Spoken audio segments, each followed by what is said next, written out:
lovelies, welcome back to my channel. It's so good to have you again in this video. So in today's video, I'm gonna be showing you how to make coconut cookies at home. So we're gonna start by combining half cup of melted butter and half cup of powdered sugar in a medium-sized mixing bowl.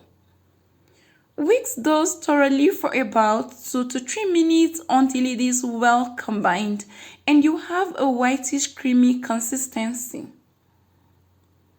After that, gradually sieve in 1 cup of all-purpose flour, half teaspoon of baking powder, half cup of desiccated coconut, and half teaspoon of vanilla extract. Then stir with a spatula to combine nicely. Once you have mixed in all the ingredients, you can now gradually add 3 tablespoons of whole milk to it. You don't really need to rush this process as you don't want to end up with a sticky batter. And remember, you can always add more milk if the batter feels so dry and a bit hard to mold into a single ball. Once you've mixed everything and you're sure it is nicely combined, you can drop this spatula and use your clean hands to mix it, making sure the milk is evenly distributed in the dough. And you can see you now have a soft dough which is easy to mold. Go ahead and cut about 2 tablespoons of the dough and smoothen it out with your palms and then mold into a fairly rounded ball and try shaping the edges as you do.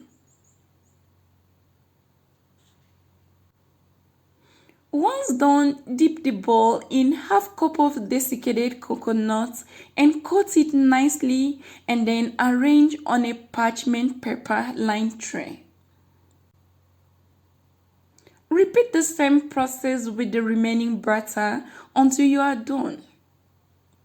Now that you have your cookies laid out in a baking tray, bake these in a preheated oven at 350 degrees Fahrenheit for about 12 to 15 minutes or until evenly golden and crisp on the edges. And here you go, your yummy coconut cookies are ready. If they are still really soft, you can leave these to cool for about 15 minutes. These are really easy homemade coconut cookies that are so yummy and taste like the bakery version. I hope you will give it a try and let me know how it turns out for you in the comment section below. Thanks so much guys for watching. If you like the video, please give me a thumbs up and also share with your loved ones. And also remember to subscribe to Onyx Food Hill and click the bell icon for more wonderful videos. See you next time. Bye for now.